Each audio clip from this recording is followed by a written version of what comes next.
Today they summon the one who must save them.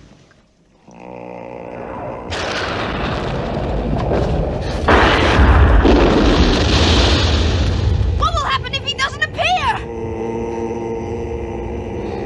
Then our world will disappear. And so will I. Is it really me? How could I make any difference? I'm George.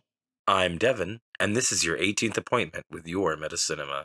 Today, we're gonna discuss two family films from the 1980s that relied heavily on puppeteering. First, Jim Henson's Dark Crystal from 1982, and then Wolfgang Petersen's NeverEnding Story from 1984. Before we get to these, however, there have been a few little bits of news that we will rush over. The third Avatar movie now officially has the name Avatar: Fire and Ash, pretty much confirming what people expected a while ago. After the first one mostly played out with the air, the second one underwater, and now this one with fire, we can most likely expect the fourth one to play underground to round out the four elements. In another news of Part 3s, Pixar announced The Incredibles 3.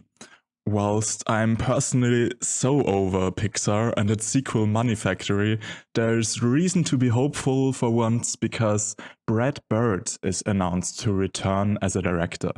For those of you who aren't aware, Brad Bird first got famous for directing The Iron Giant for Warner Brothers and then directed Ratatouille as well as the first two Incredible movies for Pixar. And our final bit of news relates to Todd Haynes' current project. The director of May December, which was our most successful episode to date, worked on a new film that he co-wrote together with Joaquin Phoenix, who was also supposed to play the lead. It was supposed to be an explicit LGBT period peace drama with full commitment to the NC-17 rating. 5 days before the production began, however, Joaquin Phoenix reportedly stormed off set and threw it all away, destroying the risky project along the way, since funding hinged on his casting as a name actor. Yeah, what a weird little week for movie news. But since neither of these are really worth going into and discussing any deeper than that, we are already moving on to about 40-ish years earlier and onto the set of Jim Henson's Dark Crystal. The Dark Crystal is the 1982 fantasy epic directed by Jim Henson and Frank Oz, in which two gelflings, Jen and Kira, work to save their dying world from the evil Skeksis by healing the Dark Crystal. George, you had never seen this movie up until this week, correct? Yeah, that's correct. I have seen other Jim Henson stuff, obviously a lot of the Muppets. I have seen Labyrinth. I have never seen The Dark Crystal before. So this was a first. I sadly have my issues with Jim Henson. I love all of his puppeteering. I love all of his craft. I don't think he's that great of a storyteller. And this film really kind of encapsulates all of that. Obviously, in any aspect, you could look at this film from a technical perspective, be it the creature design to the way the creatures are created, the performances they get out of those creatures using those giant teams of puppeteers, just the general aesthetic of the film, anything, you name it, it's all amazing. Don't get me wrong. But this story is so thin. There's nothing. it's the most basic hero's journey story imaginable. Characters are either good or bad. There's no nuance to anything. I'm really struggling, man. I wish I loved this. I really wish I loved this. I mean, that's fair. What's your experience with Dark Crystal? So yeah, I mean, this is a huge movie for me. If I had a top 100 film list, this would definitely grace it. It doesn't have thickest plot, right? It's pretty simple. Yeah. But I think that's not really the point with this movie. Even to say the obvious, like you said, the technicality or the technical work on it, the puppetry, all that. I don't even think that's really a huge point for me. It is a big point, but it's not what sells me story-wise about this movie. Okay. Something that always bothered me as a kid was that every fantasy or every sci-fi or every extravagant, unrealistic, unreal world story still had a grounded straight man of humanity somewhere in that. You're almost always experiencing these stories through a human pair of eyes, right? Mhm. You often look at fantasy stories, and even the hobbits are the most human you can really get of all these characters, besides the actual humans, which are still there. Something I really love about the Dark Crystal is it says, no, fuck that. All of these things are weird creatures, all of them, everything. We're not going to have a human world at all. This doesn't take place on your Earth in any way whatsoever. This is a complete fantasy world, completely alien to things you know. And nothing was doing that when this was made. And not many things really have sense. Mhm. Most things really ground themselves in things people already know. And I think that was a really brave idea to try to create this whole new universe. Oh, it absolutely is.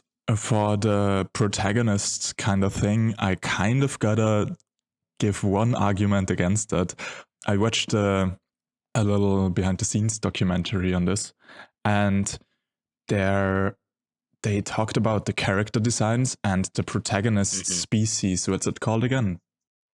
Gelflings. The Gelflings, yeah. The Gelflings were by design intended to be the closest to humans, to give the protagonist. So the thing you just described with the hobbits being the closest to humans in that universe absolutely also applies here to this universe. Well, but yeah, it is definitely like, I know what you mean. It's like still a fictional character. It's still far like pulled away from humanity. There's still a distance, yeah.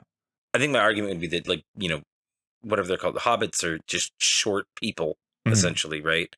Gelflings have wings, 3-fingered hands. They don't they don't look like people. I mean, they're human-esque, you know what I mean? But they're definitely not the same exactly.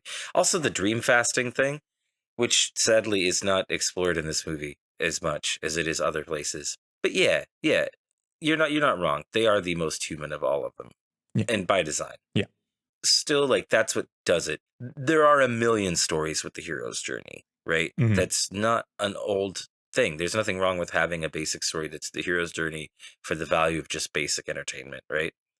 And I think everybody probably has, like, a basic hero's journey story that they like from their childhood.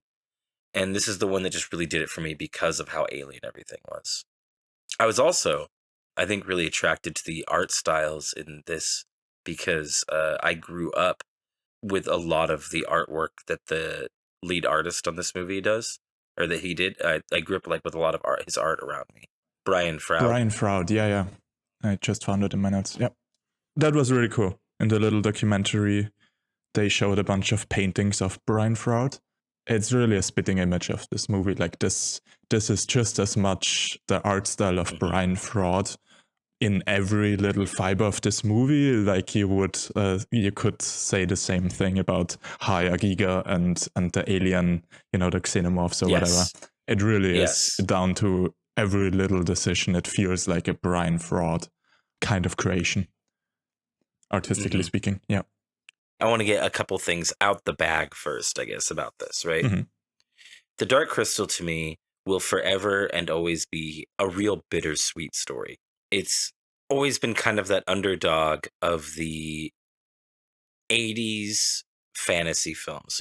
When we decided we were going to talk about doing these movies, we were deciding between like this and Labyrinth was one. We talked about Legend maybe for a minute.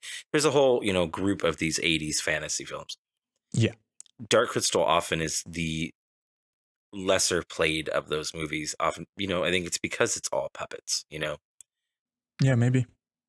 It always felt like that underdog for me. And then it got a television series out of nowhere. And I know that's not a big pertaining to this, you didn't watch it or whatever, but it will forever be this bittersweet thing for me because the television series did very, very, very well. High scores. Netflix decided to not continue it because it costs too much. It just wasn't cost effective. The show is this movie's level times 5 in its amount of puppeteering and like just design and work. And it's like made by Brian Froud's children and Jim Henson's children, and it's a fucking fantastic love letter. That's awesome. It basically tells you, not from the beginning, like the cataclysm that splits the Skeksis and shit. That shit's already happened. But it starts from when the Gelflings and the Skeksis live together. And it talks, the whole show is about why they aren't together anymore and why the Skeksis killed them all. And you don't get to find out everything. You know, you miss out because it doesn't continue. But it makes this movie feel like a perfect end cap to a story. So it's weird. It's like this really great entity of story for me, but it will always be forever missing a piece. You know, which is kind of funny, symbolic, almost of the Dark Crystal having a shard broken out of it. Yeah. This story will always be missing a shard. It'll always, and I hope someday somebody heals that. If you enjoyed this, you should personally go try the TV show out, knowing that you know how it ends at least. But it's fuck, man, it really hit me. Mm-hmm. I guess, you know, if you weren't big on the story, what are some of your favorite designs in this movie? I think honestly, the most impressive thing design-wise to me was more so the world than the characters itself. Interesting. Even though it's very just black and white world, or just you mean like the plants, the fauna, the fauna. Yeah, okay, exactly. Yeah. To me, it really, in a way, the only thing I could really compare it to, which is funny because there's so much time in between those two, I think like exactly 30 years, was Avatar. It felt like entering Pandora. It felt like, okay, this is a complete new world. This is vegetation I have never seen before. These plants feel alive. They feel like they have their own little history that I'm not aware of. There's a world to be studied here. Then when you see the Nibri, that's the frog creature. Mm-hmm. And it's got like babies that come up out of the water after a minute, things like that. Yeah. They just add to it. I just want to interject real quick. Avatar is a really fantastic example of humans still being the connecting factor. Well, to a degree, it's an attempt again to try to be as alien as possible. Yeah, you know, for sure. But it's a good example of that being, for me, one of the leading factors of why I like it, even though it is a thin as water fucking plot line. Because Avatar is an absolute, I mean, it's just Dances with Wolves with aliens. But it's super thin. It is also super thin, but it was one of the comparison I made in my mind where I think it works better in Avatar because it is by concept made out to be almost like a documentary. You know, it is filmed with a cameraman and there's actual like real camera shake in the digital camera in Avatar. Okay. And it's very much supposed to be like an exploration of this world first. And the story is really more secondary. Whilst here it feels like they couldn't find the exact excuse to show off the world, so they just made up a hero's journey. There's like a difference. Interesting. There's a difference in focus to me between those two, and with the focus of Avatar almost being a documentary aesthetic, I felt like the world itself of Pandora is more of a centerpiece, more of a focus point, almost like a protagonist in itself, whilst here it is more background decoration and they couldn't find out a way to make it the protagonist. That's fair. I can agree with the set being not quite the protagonist. I can definitely agree with that. I think I would disagree about this being like, oh, we have this world we want to like showcase it. Well, here's a story. We'll throw out a story or whatever, right? Mm-hmm. It's of its time, right? And I think people were trying to capture the idea of fairy tales again. Mm-hmm. Fairy tales aren't complex. Often they are just a simple hero's journey. And they're that for a reason, because it's an easy to catch, easy to tell story. And I think this was their attempt to try to create a modern fairy tale. In doing that, you don't want to make an overly complicated story. Even, I mean, look at Lord of the Rings. It's exactly what Lord of the Rings is. It's just a hero's tale. Yeah, it is. That was another comparison I made in my mind.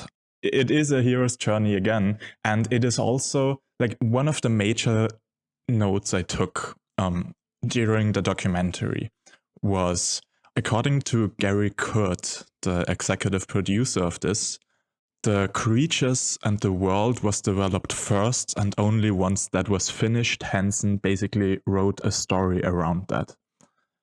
To me, that seems incredibly hard. That's basically the opposite way of how I approach writing.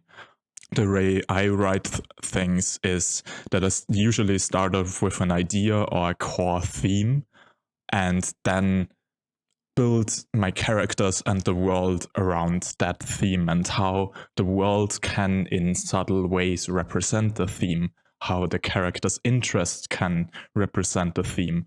Even things like, a location and a character's clothing or something like that can add and portray certain aspects of a theme. Easy example for that would take Fight Club. The narrator shows us his apartment first, and we see the IKEA furniture scene.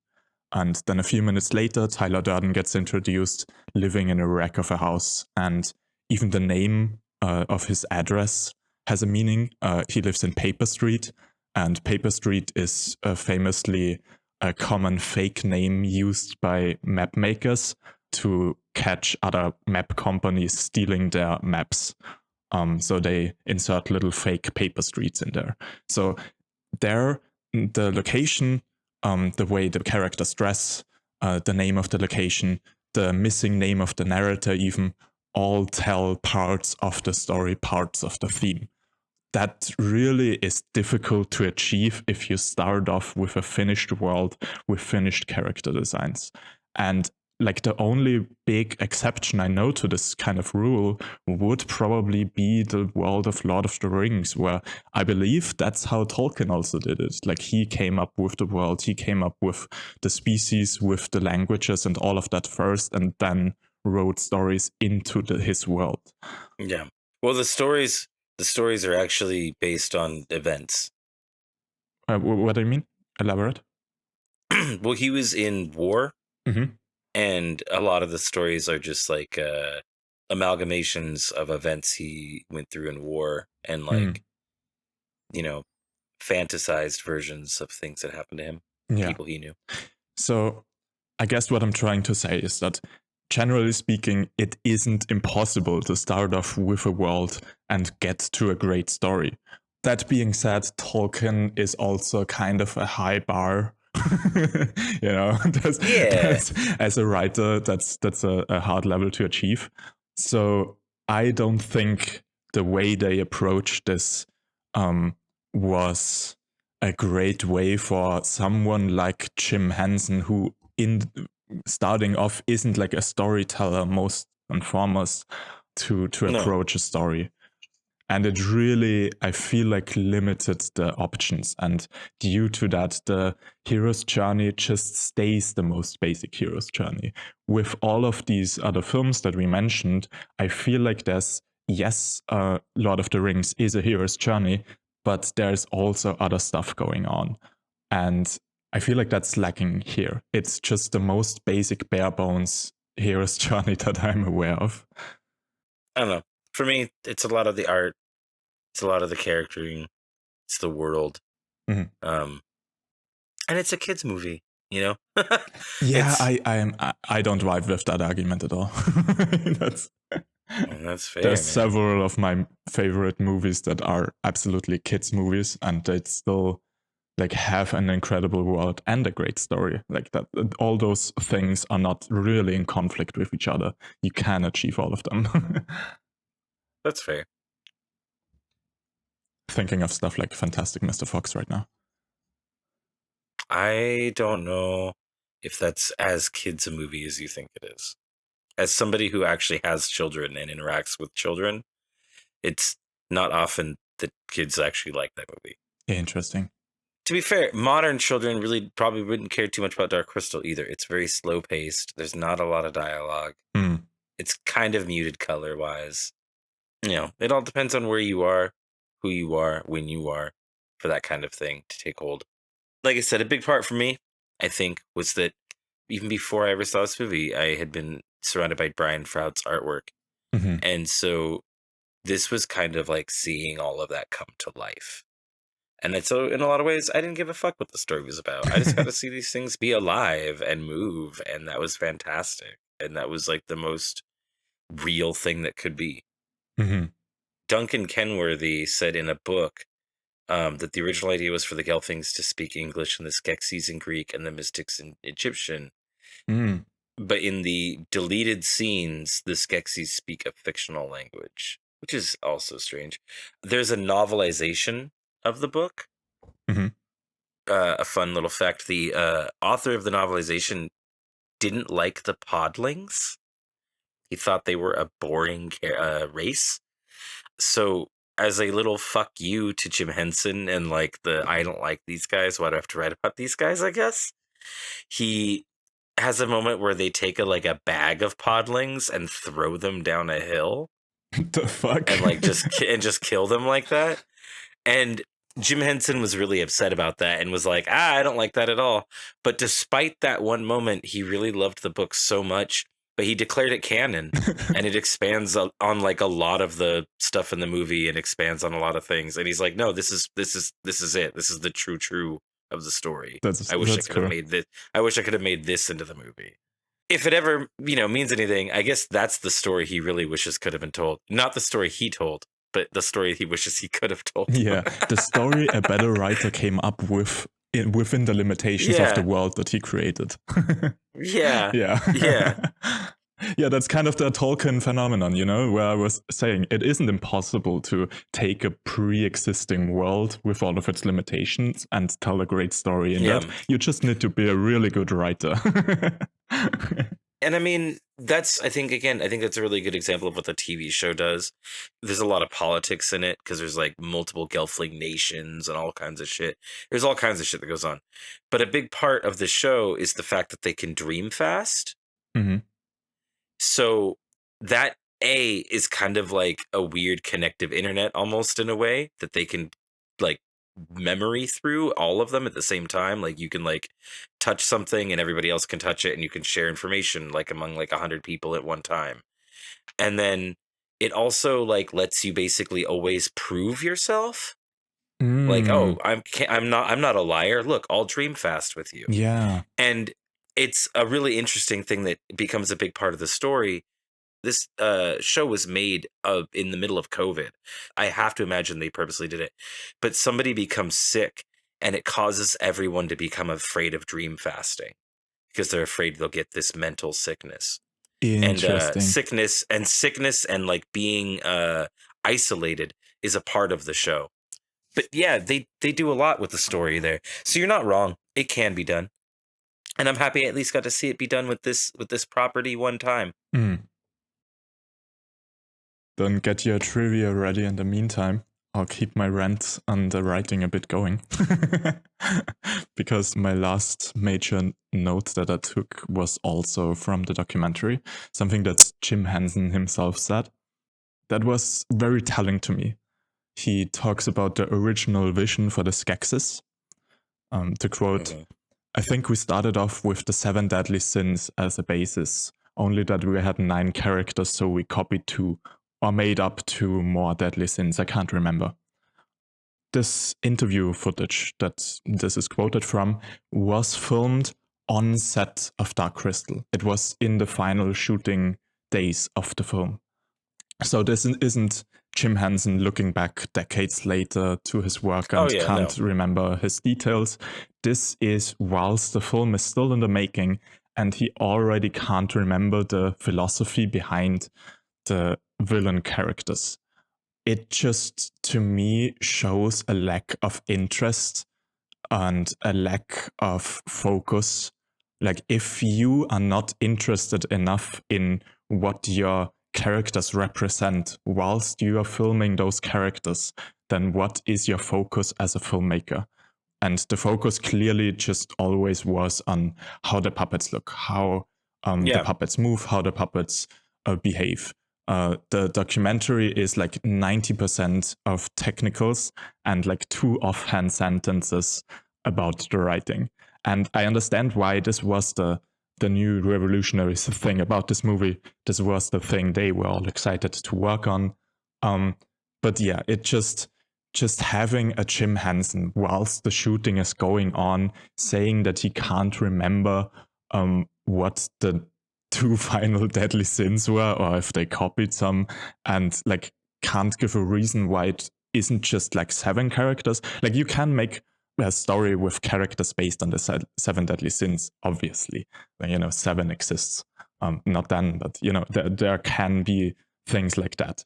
You can do something like that, but why not follow through on it? It wouldn't have hurt the movie at all if it were 7 Skeksis left instead of 9. It wouldn't have hurt to give them each a personality. It wouldn't have distracted from the hero's journey. It wouldn't have taken away anything, but it's not where the focus of these people were, and that's really to the detriment of it all. Each one does have its own personality. Not enough for Jim Henson to remember which one is which sin.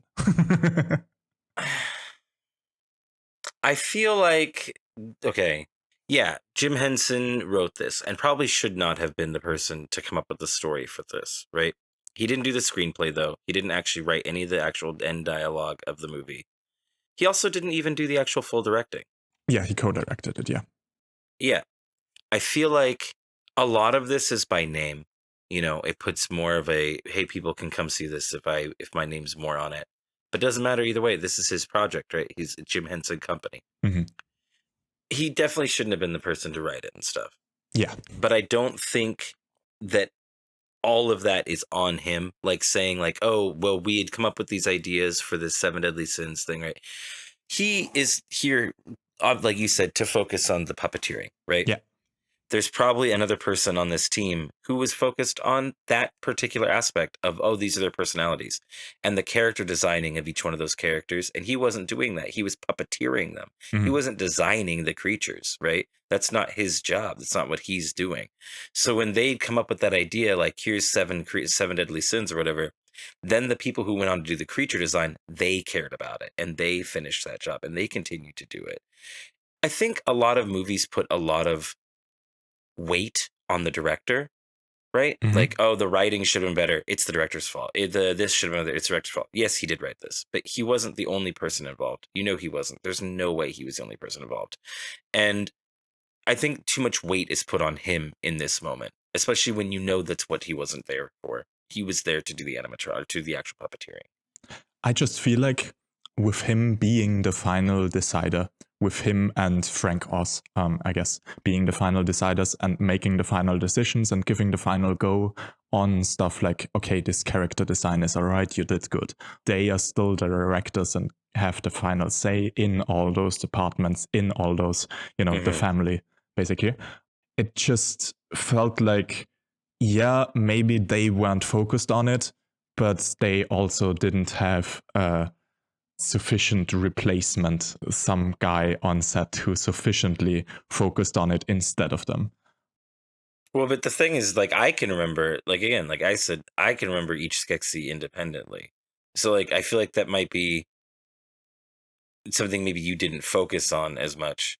And that, I don't know. I think there's a disconnect between Jim Henson not caring as much about the story and other people not caring as much about the actual world building of the place.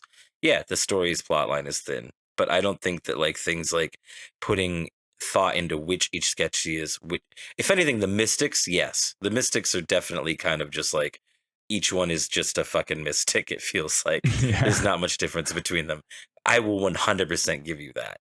But the Skeksis specifically, absolutely, each one feels like its own entity.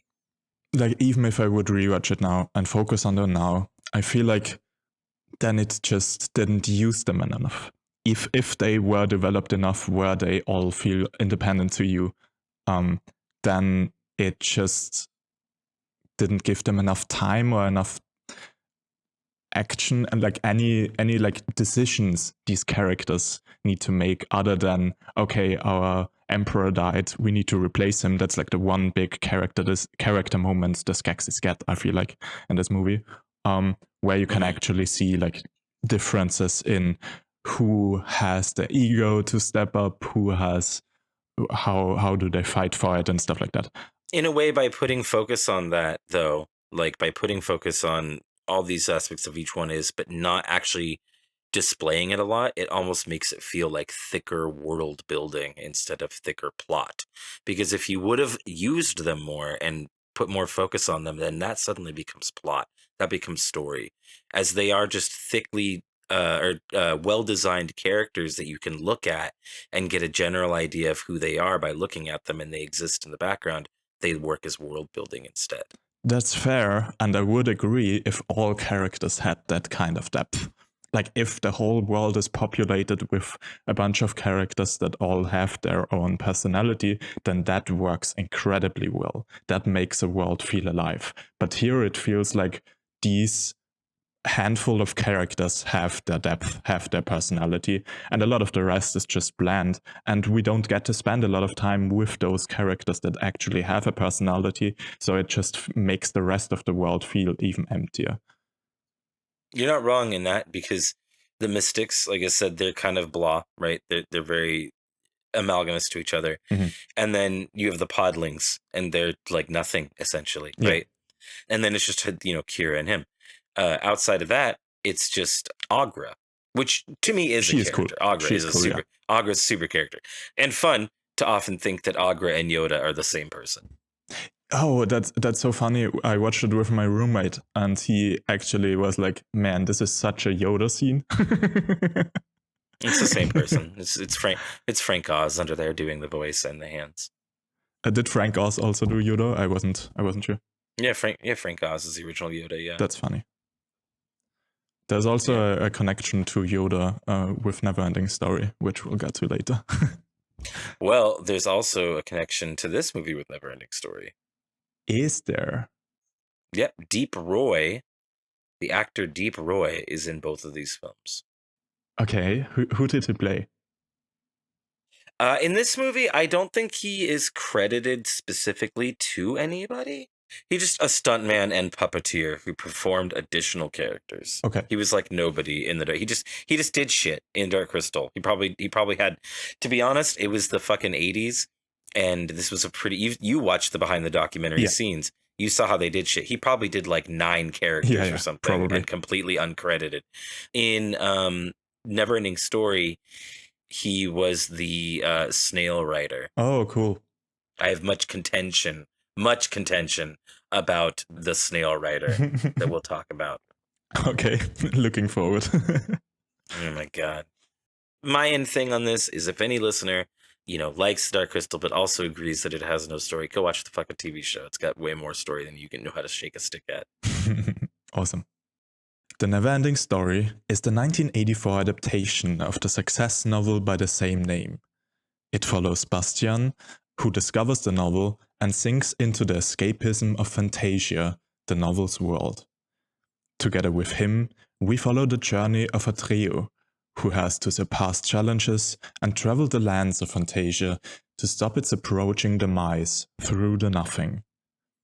It is a very meta-narrative and uses a ton of practical effects and filmmaking techniques to pull it all off. Devyn, I know you have a special relationship with this, despite this not being as much of a cult classic in America? No, I think it's a pretty big cult classic in America, but it is,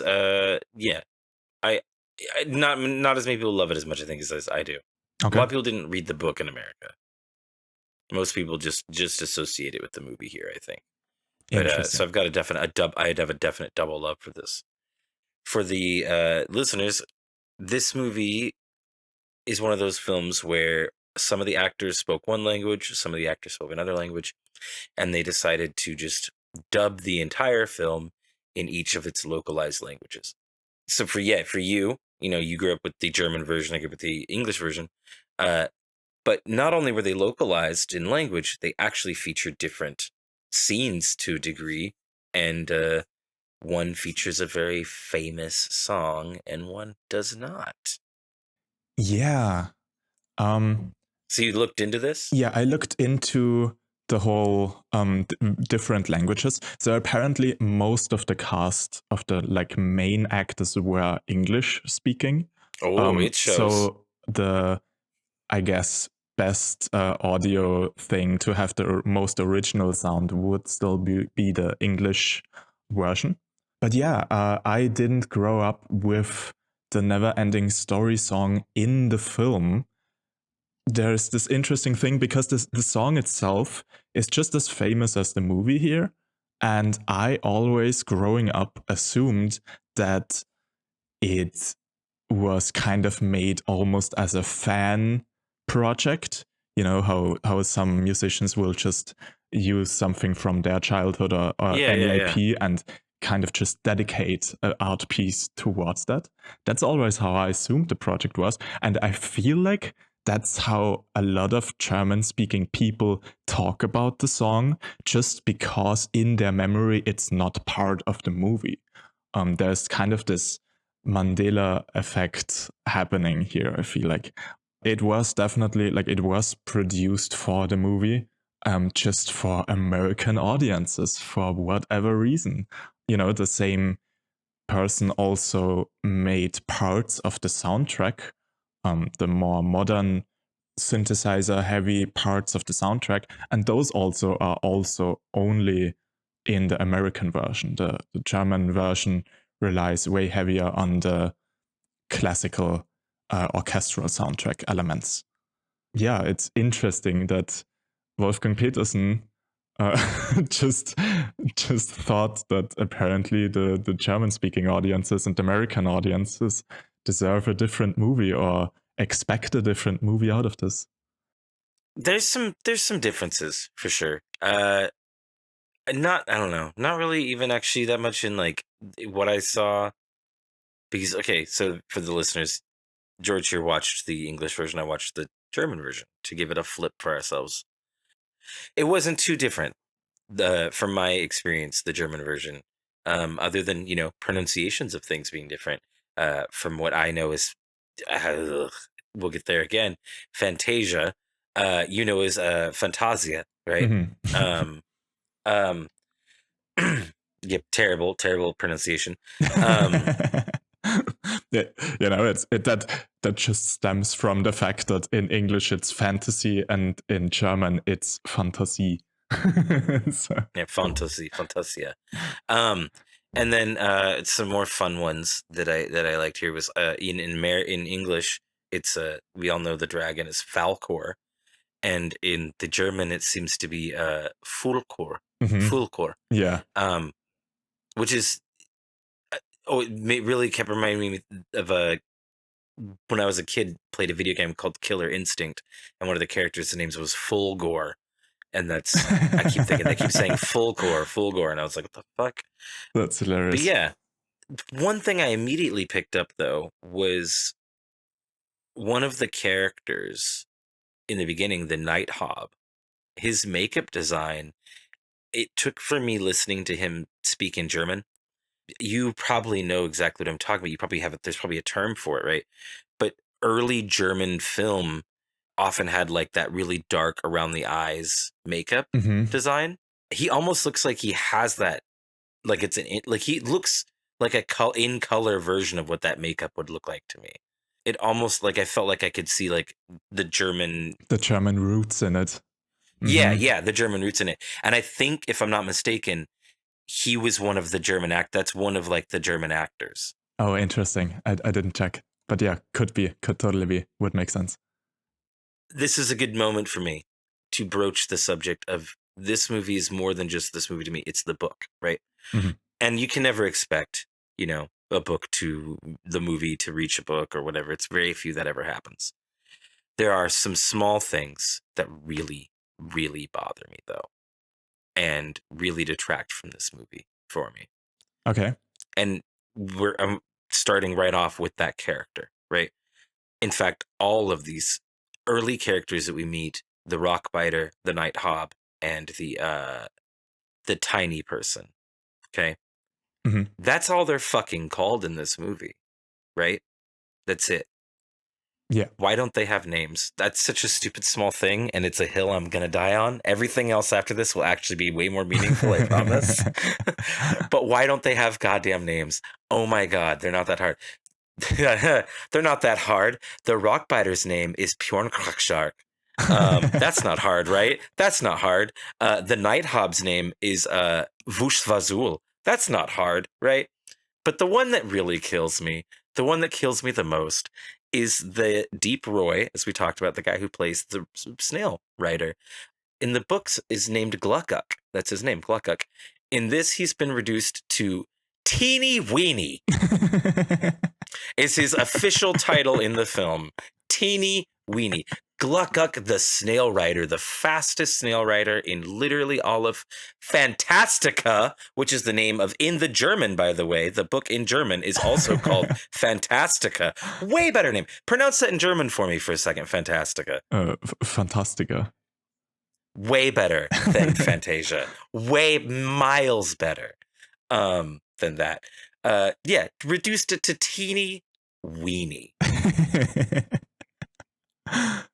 That's funny. Terrible. Because I also watched a little documentary on this one. Awesome. One they made 2014. So when it turned 30. This just turned 40. It had some screenings around the world. It's about to screen here, right where I am, in like a week. Yes. Yeah. So people might have gotten the chance to check this out in the cinemas. And one of the most interesting parts about the documentary to me was the conflict between the filmmakers and Michael Ende, the writer of the novel. Hated this movie. He fucking hated it. Yeah. He actually was for a long time script consultant. And the major conflict over which they were really fighting over was the end, not the characters. Like neither he nor the team ever mentioned any conflict in the documentary regarding the character names. So it's interesting to me that it is such a big point of conflict to you when there was actual conflict between the author and the filmmakers. And that wasn't the point of contention at all. Oh yeah, no, and like I said, as we go on, I feel like actually that the things that I have problems with will actually be more realistic and like, oh, that I could see why that would bother a person. This is the most inconsequential, but it's the one I'm gonna die on because it was the easiest. It was the easiest to fix. Just say their name one time ever. There's actually a fourth character that's missing. Oh, and that's Blub. Blub is not in the story at all. It's the first character you meet in the actual NeverEnding Story part. Mm. Blub is a will-o'-the-wisp, or as I painstakingly found out, a Irrlicht. Yeah, Irrlicht. Either way, Irrlicht. Irrlicht is actually a concept that made me, like, as a kid, that was so scary to me. I remember growing up near a tiny little swamp. I don't think you could have ever get lost in that. It was really teeny tiny, but it was technically a swamp. And we've visited as children actual bigger swamp areas. And all of those stories of getting lost in there and slowly sinking in was just super scary to me. And the Irrlicht, I assume will-o'-the-wisp also stems from that. Those are the little, that's an actual natural phenomenon that just got named like a fantasy thing, basically. And just those scary little lights where it's just gas combusting in the swamp. Those were so scary to me. I don't know, little lights that lure you into the swamp and you're sinking. It was such a my god, that's such great folklore, really great folklore. That's awesome. These beginning characters, like I said, Blub isn't there. The will-o'-wisp is not there. It's fine. They think they did a really good job throughout this movie realizing the characters in three-dimensional space, with the exception of the Night Hob. The Night Hob is absolutely terribly designed. It is the worst design. Everybody else looks exact. They made a giant-looking rock monster that rides a rock tricycle, right? And the Night Hob is a dude with funny makeup and a long nose, right? Yeah. The Night Hob is as described. The second figure, who was sitting to the right of the first, was a little nighthawk, no more than twice the size of the will-o'-the-wisp. He looked like a pitch-black, furry caterpillar sitting up. He had pink little hands, which he gestured with violently, and tousled his black hair between two big round eyes that glowed like moons. That's what he's supposed to fucking look like. What? The one character that is absolutely skimped out on. Just no idea why. No, they actually said, this is fun fact. They actually did try. They did try to make him, and I wish I could find pictures of it because I'd love to see it. But they tried to make him, and they said in costume he looked like a fat sausage. So they just scrapped it and then quickly threw something together, which is why I think the German influence is a real thing. Yeah, that's awesome. Actually, you know what? I want to back up for a minute. Mm-hmm. We've talked a lot here about my annoyances about this and my connection to this movie. Was it marketed to you as a kid? Not really, but that being said, I also wasn't a kid when it released in 1984. That's right. Did you see this as a kid? I saw it as a kid, but like teenage age, so not like completely. Kid is like, little to like 9, 10 years old. Fair enough. No, I didn't see it as a child. I saw it before I turned adult, I guess was more my point. Yeah. But no, I kind of missed out on this being a big childhood thing for me. Interestingly enough, when I was small, we had a vacation in Bavaria, and my parents took me to Bavaria Film Studios, where this was filmed. And they have kind of this, almost museum-esque tour with a bunch of stuff of movies that they filmed and locations and sets and that are still remaining and props and a bunch of stuff. I remember there was like a corner with a photo opt of Fulcor. What's the English pronunciation again? Falcor. Falcor sitting there, and the children could like jump on its neck and take a picture with him. I remember as a child never having seen this movie before. And, at that point, it was already like a 30-year-old prop. He wasn't looking too great. He was looking haggard. Yeah, he was... children have been jumping on his neck for the last 30 years. You can expect how he looked. I was so creeped out by it. There's no picture of little George sitting on that one because I was too creeped out. I had no connection to what this is. I was just like, oh, I don't wanna. And only years later was when I watched the movie, and now I kind of wish I would have a picture of a little child version of myself sitting on it. I'm looking at pictures of it, and it looks like sometimes the tongue is sticking out, and that is just terrible. Yeah. Oh my god. Yeah, it's uncanny. It looks like there's a couple stuff though. Like it looks like there was also like the big turtle. And like a little mini Bjorn crack shark. Yeah, as I said, I was small. I don't have too many memories of this day, specifically because there were quite a few things, and there were other things that kind of impressed me more. Like there's parts of the Das Boot set still around, and you could walk through the kind of underbelly of the ship, like almost like an alien kind of set. That was super impressive to me. I still have that memory in my mind. And there were just like a lot of general filmmaking techniques explained. And there was like a little thing about stop motion and about like behind the scenes stuff of the original King Kong. Even though I don't think Bavaria Studio had anything to do with that, but it was just like a general film museum kind of thing.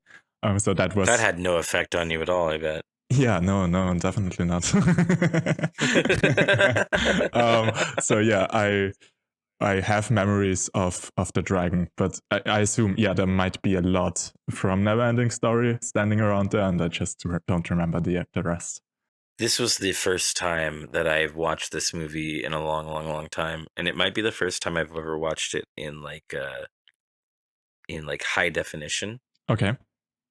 and not just like on a VHS from a long time ago or whatever, you know? Mhm.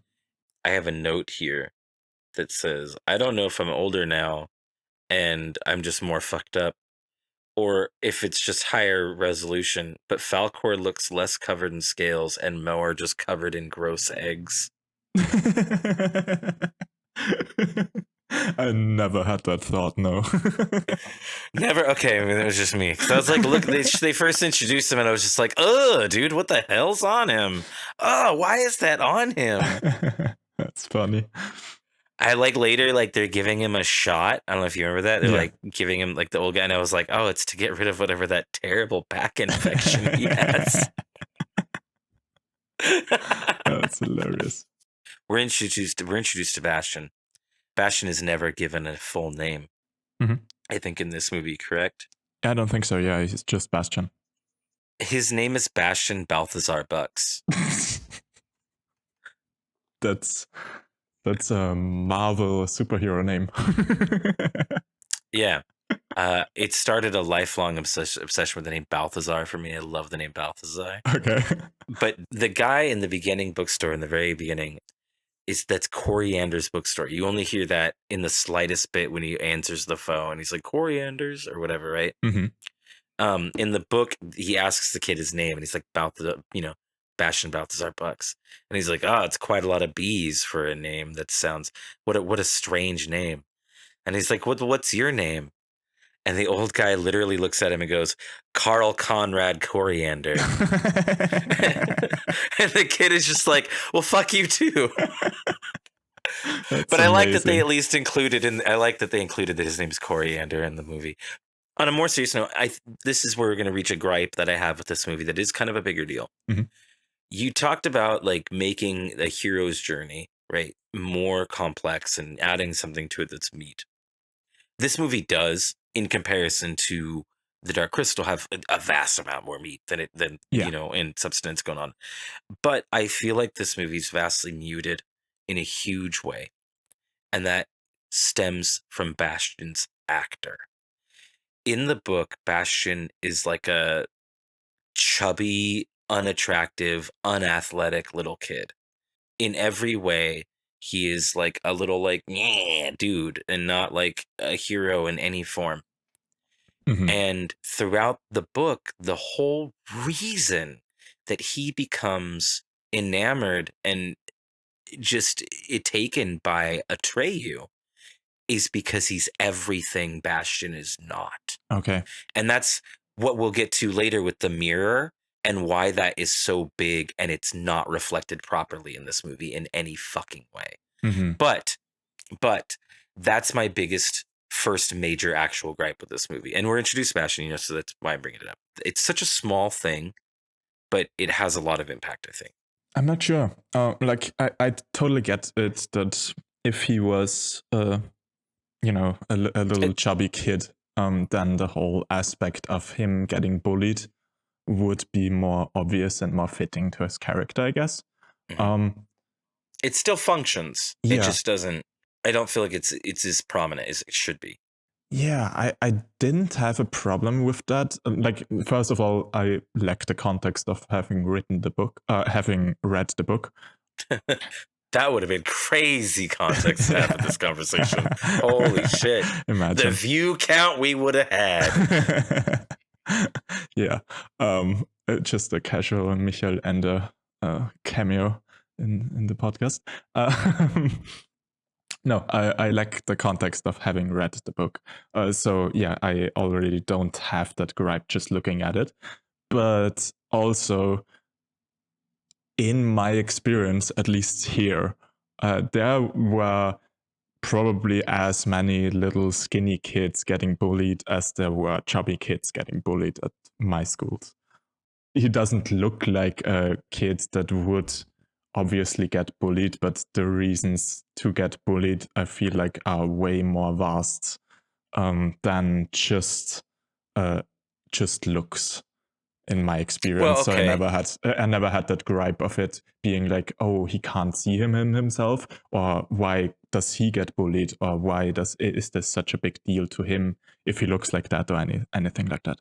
That's fair. I guess, yeah, okay. So, yeah, it's harder for me to see this without the context of the book, right? Mhm. Because I just see the things I'm missing. And if the context works, if the context that exists works for you to already see that, then that's fine. Because I totally understood that scene and also understood it the first time around of like him.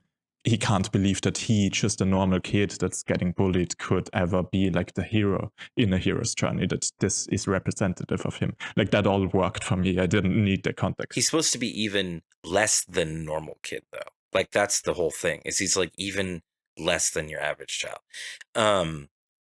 Yeah, but I guess in a way, I would say that looking back at it, I was probably kind of a normal child, but I never thought of myself as that way. You kind of like That's fair. I always thought of myself as it's just me, you know.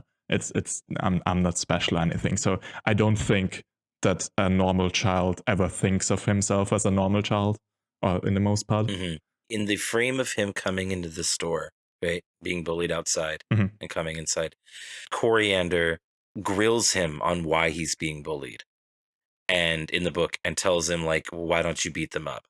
And he's like, I can't fight. And he's like, oh, you're a weakling. Okay, well, why don't you like out talk them or like figure a way out of the situation? And he's like, I don't know how. And he's like, oh, okay, so you're an idiot too. And like he like drags on him like immediately. And then he steals the book, right? And he thinks about going back to school and is like, oh, that's right. My teachers beat me up and like treat me like shit. I forgot.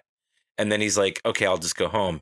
And then he's like, oh yeah, my dad is going to be like, why are you home from school? And he's going to treat me like shit and beat me up. And like, like just that's why he specifically goes and hides like in the attic of his school, is because it's the only place people won't be able to find him, because everybody will just beat the shit out of him basically.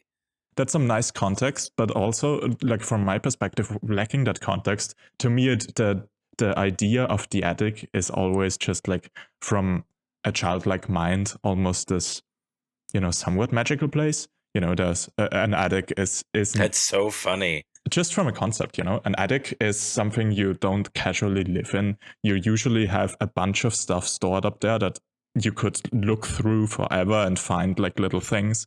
You know, there's. Are we allowed to believe in the movie that it's like his attic? No.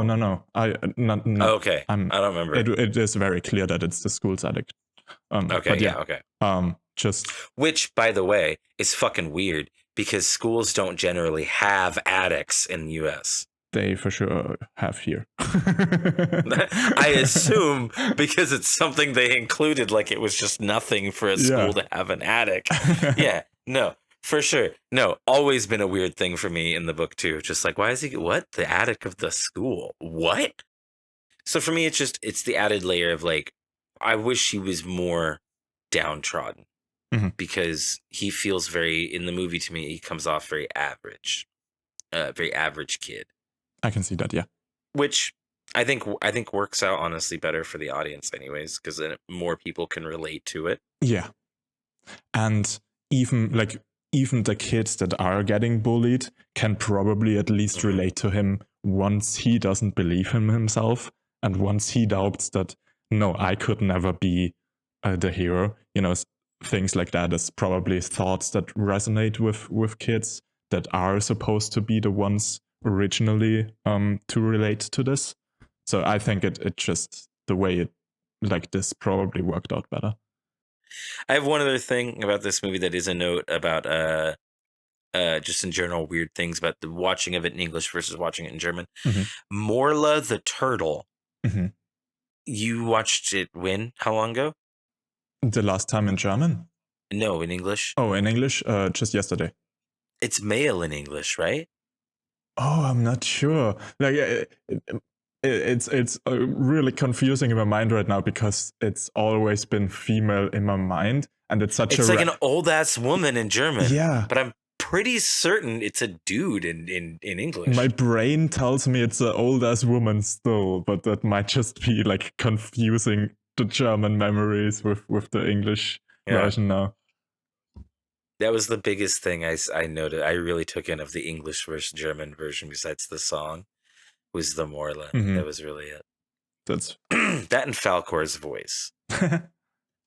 He sounds way different in German. yeah. He does not sound friendly in German at all. At one point, he like laughs and he's like, and I was like, oh God, hide your kids. Hide your kids. Comparisons of special effects of this movie than the last, and what you think? Comparing the special effects. Because we already know who wins in story. This movie wins for in sure. story 100 times over. Comparing in special effects, I think this one has a bigger variety of special effects techniques. Obviously, the Dark Crystal has the better puppeteering. The whole movie is a big puppeteering show. But I really like how the different techniques come together here. There's great cloud water tanks in both of them, but particularly in the NeverEnding Story, the Nothing is all done with, big water tank filled to a certain degree with water, then salt water, and then they drop in oil-based colors to float in between, kind of. Those are amazing. The way they are composed into it still works to me. The way they use forced perspective and just like basic masking for scenes with the rock biter to make him enormous. That was amazing. I enjoyed this a lot. The one thing that obviously didn't age that gracefully is all of the blue screen flying here. The flying and specifically the scenes at the gates, man, they're like his hair. It looks so terrible. You can see, not like his hair looks terrible, like the feathering or whatever it's called. Behind the hair, you can see the blue screen, that bright light outline, that goes around him. Really bad effect. You gotta remember, I think this was like the first big European production ever using a blue screen. So this was all very cutting edge at the time. They didn't know what they were doing. They were figuring things out along the way. Oh yeah, for sure. I mean, they still fucking kind of are with green screen. Yeah. We talked about that salt gas tech or whatever that got lost, and that the people remade it finally. Yeah, oh my god, the crystal that splits up with a certain light. Lets you do like transparent stuff. And yeah. And corridor or something. Corridor Digital, made a video on it. Yeah, pretty in depth to explain it. They remade the whole thing. Mm-hmm. Yeah. Anyways, hopefully we'll see some of that in movies soon. Yeah, that honestly. would be awesome. Really cool. That would be really cool. There's like other stuff here too. Like I love the whole. It's obviously not the first, but they built the set on this one set on a gimbal, so they could like turn it on its head, not completely on its head, but 90 degrees. So he would, for the wind scene, Atreo would kind of be like looking as if he's blown 90 degrees to the side. That was just like made with a set that could turn on its side, and the camera was mounted to the set, so it turns with the set. Mm-hmm. That is pretty cool. Like the whole thing with the horse drowning, that is kind of insane how they pulled it off. In the behind the scenes, they talk about hiring. So did they drown a real horse? No, because that would be insane. They didn't. They hired a British horse trainer month ahead of shooting, to specifically train horses for the scene. He trained like 3 horses. And I think only one got to the point where the horse was comfortable enough to actually shoot it in the end. But yeah, he just on a frequent basis with that horse stood it in the water on a hydraulic platform and slowly lowered the platform whilst caressing the horse and then moving it up again before anything bad happens, to really get it to be comfortable in such a situation, to completely stay calm whilst being lowered all the way up until the head into a dark, liquidy substance. Yeah, that was pretty impressive how they pulled it off. if I drowned a horse on set to get a shot, that's also the story I would tell. But you can see how calm the horse stays. Like how would you for sure. how would you prevent it from just like freaking out? This is something that's kind of interesting to me.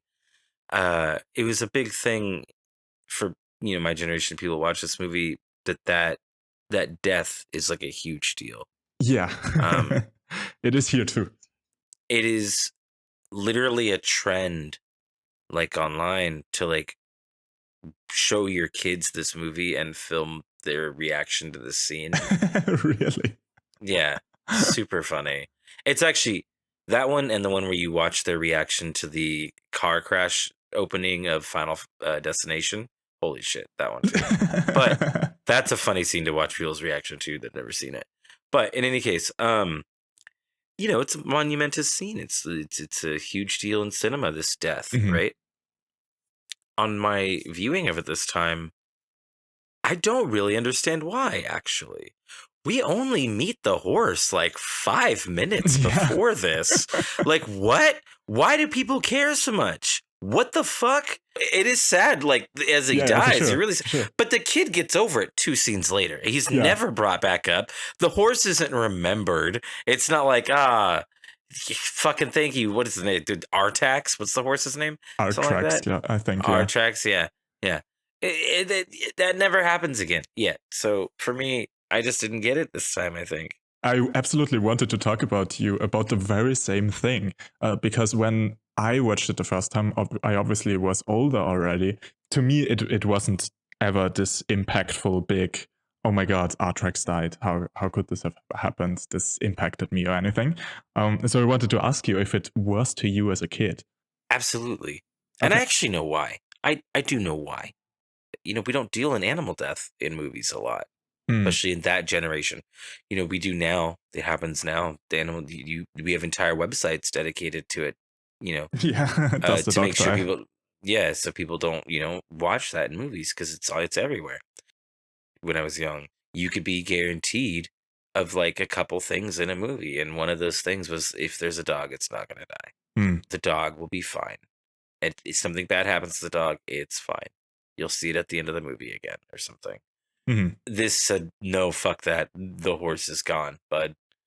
So I think that's what it was more just the shock of the animal dying and the kid like freaking out about it. But yeah, as an adult, this has like, what a zero weight moment, honestly. Yeah, because I do have my personal sad moment in this film that is really impactful to me, but it just isn't the horse scene. Do you have any guesses? When the trios all die. Yeah, when the rock biter, is that the name? Talks about detox, yeah. It's the line specifically he says, the way he reflects on their death. These look like good, strong hands, don't they? I always thought so, but I couldn't hold them. My god, that's such a... The rock biter is like written as a character to be really, I guess, limited in his mental capacity. He's very simple-minded. He has very simple ideas, very simple ways of phrasing things. And when he makes that statement, like that's such a perfectly in character way to summarize this incredibly hard feeling of leaving them, of like the way he feels responsible in a way without being able to fully express that in any articulate way, but in a super deep way. That made me cry again. I'm gonna be straight up. Dang. All right, I dig it. I did like that line a lot. I don't know if it tugged at my heartstrings necessarily, but I did like that line. I mean, I don't have a lot more. The end half of this movie is kind of not great to me, honestly. It's where it falls apart for me. It's a lot of empty space and just kind of fucking like traveling. I do like the little couple that he meets or whatever, but there's not... I feel like they're my Skeksis. That's who they are. They're my Skeksis. I wish those two couple... I wish they were way more fleshed out in this movie. Mhm. I wish you would have seen a lot more of them. What's he fucking injecting into Falcor? Yeah, that's a bit random, yeah. They're just fucking... They're just fucking back there doing fucking luck heroin, and like we don't get to know about it. Like, No elaboration. it's just yeah. Falco's I wish just a there was a little junkie. more. Yeah. Real quick, just thinking more about it. If I'm not mistaken, the book's ending isn't even the end of this movie. No, it's the halfway point, basically. Yeah. It's like the NeverEnding Story 2 is the rest of the movie. Mhm. Is the rest of the book. Yeah. It's been a long time. I haven't seen NeverEnding Story 2 in a long time. I have a Yeah, if you got some technical stuff, do it. Yeah, I have a few. First of all, the connection to E.T. that I already mentioned earlier. Oh, yeah.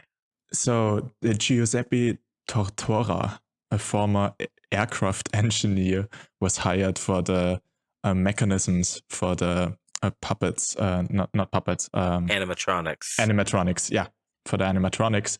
And it's the same guy that made the E.T., the original E.T. animatronic / puppet thingy. The same engineer. So that's fun. And yeah, about the Michael Ende thing, about the writer actually hating this movie in the end, as far as the documentary made it out to be, the conflict was mostly surrounding a single scene, namely the very end shot of the movie where Bastian rides Falcor to reality with his wish and kind of terrorizes the terrorizes, that was the kid. word, yeah. Terrorizes That's so his fucking bullies cheesy. into so the cheesy. dumpster. He absolutely hated the idea that anything would leave Fantasia. He was so set on this all being about fantasy and about the things happening in your head. And he absolutely hated that those things would ever cross into the real world. And that's not his point. So he sued the production company and wanted to stop this movie. It went all the way to court, where the court just said basically like, this is an insanely enormous production. There's incredible amounts of money in this, and the change you hate about this is so minor and such a small thing. There's absolutely no fucking way this movie will be stopped just because of that. And they basically were like, yeah, fuck that, and threw it out. funny. But yeah, he went all the way to court over Falcor leaving Fantasia. I mean, to be fair, right? It instantly makes you ask 1,000 more questions. Like, I know that it's pedantic. I often think like that. But, like, the instant it happens, I automatically was like, well, how long the fuck has he been able just to go in and out of fucking the human world? What? What? And actually, my first initial thought was, where did they meet? Like physically in the world, like not like, oh, hi, I'm like, no, like physically for him to get on the back of Falcor. Did they be like, all right, so from like this location, you'll see a Tesco and you're gonna land there and I'll meet you there in 5 minutes and then I'll get it. Where the fuck did they physically meet each other in the world for that to happen? Did Falcor just come out of the fucking sky? Did he fly out of the book? Did he blow the roof off the entire fucking attic? There's way too many questions, bud. You come at this from, I think, the same perspective as Michael Ende. Absolutely, because it's annoying. I absolutely don't care. Like, in a similar way in which the whole thing, it represents fantasy, I just took it as the ending doesn't literally happen, but it's more so that he took away some of the lessons he learned from the book through a tray and comes out as kind of a stronger person, as someone who can stand up to himself. And it's not literally him riding Falcor, but the Falcor imagery just kind of represents that strength that he took from the book into real life. Like, that's how I look at the ending. So I just absolutely don't care. That's fair. You've often been wrong before. No, I'm just joking. I'm totally joking.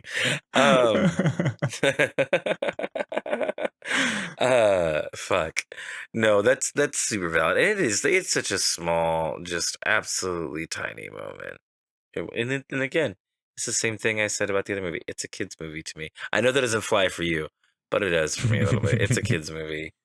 Because I was watching it literally, and that was my thoughts were all that. And then my next thought was, if my kid was in here and he had watched this, he would think this is so fucking funny.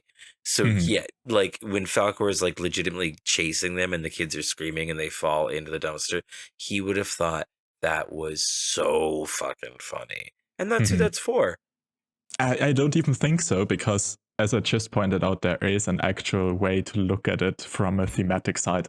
So it's both funny for children, but it can also be interpreted on a deeper level. I think like this fulfills all my criteria that I expect from a kid's film to still pull off as an adult entertainment package as well, you know? Sometimes I feel like you have thematic pareidolia. Pareidolia is when you specifically when you have something in front of you that like is just like a bathtub faucet, but it looks like a face to you and you keep seeing a face in it. It's a side effect of the brain's function of finding patterns in static. Sometimes I'm like, bro, that movie's just static. And you're like, no. The theme, though, the meaning behind this is got to be this. And I'm like, you're just finding patterns in the static. But that's, if it made you happy, I'm happy. That's what a great way to end it on. For the next appointment, we will again talk about a current movie, with the first prescription being Longlegs. Longlegs is the new Osgood Perkins directed horror film starring Nicolas Cage and Micah Monroe. Despite the huge buzz surrounding this film, both of us have managed to stay pretty spoiler-free so far. It seems to involve a serial killer and connections to the occult, but that's about as deep as I wanted to go in beforehand. People, however, seem excited about it, and so are we. Your second prescription is the 1991 psychological horror Silence of the Lambs. Directed by Jonathan Demme, the film stars Jodie Foster as an inexperienced FBI agent trying to catch a loose serial killer. To better understand her prey, she seeks the aid of an imprisoned serial killer played by Anthony Hopkins. It won 5 Oscars, including Best Picture Director as well as Actor and Actress in leading roles. If you don't want to get spoiled for either of these films, make sure to check them out by the next episode 2 weeks from now. I'm Devyn. I'm George, and this was Medicinema, your healthy dose of film.